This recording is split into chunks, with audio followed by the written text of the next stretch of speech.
हरे कृष्णा राधे राधे। 30वां अध्याय।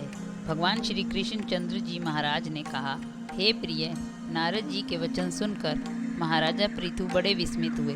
अतः अंत में उन्होंने नारद जी का पूजन करके उनको विदा किया। इसी कारण माघ, कार्तिक और एकादशी, यह तीनों व्रत मुझे अत्यधिक प्रिय हैं। वनस्पतियों में तुलसी, महीनों में कार्तिक, तिथियों में एकादशी और अक्षेत्रों में श्री द्वारका जी मुझे बहुत प्रिय हैं। जो प्राणी जितेंद्रिय होकर इनका सेवन करता है वह यज्ञ करने वाले प्राणियों से भी मुझे अधिक प्रिय होता है। जो प्राणी विधि विधान से इनकी सेवा करते हैं उनके अनुग्रह से सभी पाप दूर हो जाते हैं।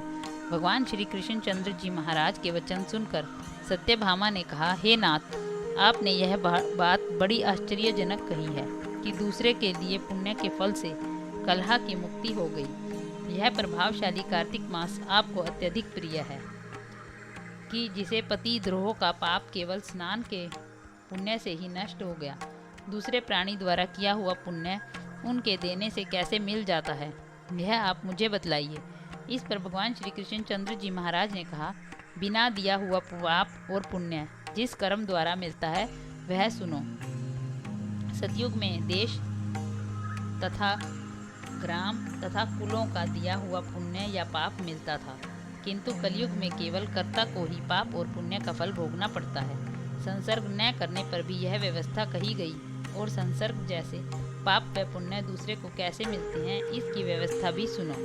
पढ़ाना, यज्ञ कराना और एक साथ भोजन करने से पाप व पुण्य का आधा फल मिलता है। एक आसन पर बैठने तथा एक सवारी चढ़ने से, श्वास के आने जाने से पुण्य व पाप का चौथा भाग प्राणी मात्र को मिलता है। स्पर्श करने, भोजन करने और दूसरे की स्तुति करने से पुण्य और पाप का छठवां भाग मिलता है। दर्शन करने, सुनने तथा ध्यान करने से मनुष्य को पुण्य और पाप का 10वां अंश मिलता है। दूसरे की निंदा, चुगली और धिक्कार करने से उसका 100वां भाग मिलता है।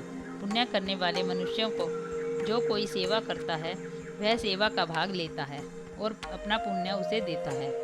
स्त्री, नौकर और शिष्य के अतिरिक्त जो मनुष्य दूसरे की से सेवा करवा कर उसको पैसा नहीं देता तो वह सेवक उसके पुण्य का भागी होता है। पंक्ति में बैठे हुए भोजन करने वालों की पत्तल को जो व्यक्ति लांघता है वह उसको जिसकी उसने पत्तल लांघी है अपने पुण्य का 6वां भाग देता है। स्नान तथा ध्यान आदि करते हुए मनुष्य से जो बातचीत करता है या उसे स्पर्श करता है वह अपने पुण्य का 6वां भाग उसे दे डालता है। जो मनुष्य धर्म के कार्य के लिए दूसरों के लिए धन मांगता है वह पुण्य का भागी होता है। ठीक उसी प्रकार जिस प्रकार दान करने वाला पुण्य का भागी होता है।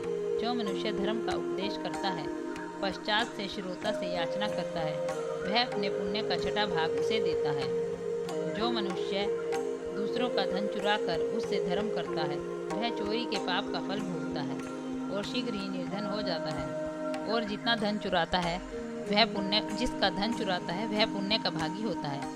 बिना ऋण के उतरे जो मनुष्य मर जाते हैं उनको ऋण देने वाले सज्जन पुण्य के भागी होते हैं। शिक्षा देने वाला, सलाह देने वाला, सामग्री को जुटाने वाला तथा प्रेरणा देने वाला, यह सब पाप और पुण्य के 6ठे भाग को प्राप्त होते हैं। राजा प्रजा के पाप पुण्य के 6ठ अंश का भागी होता है। गुरु शिष्यों का, पति पत्नी का, पिता पुत्र का, स्त्री पति के किए हुए पुण्य का 6वां भाग पाती है।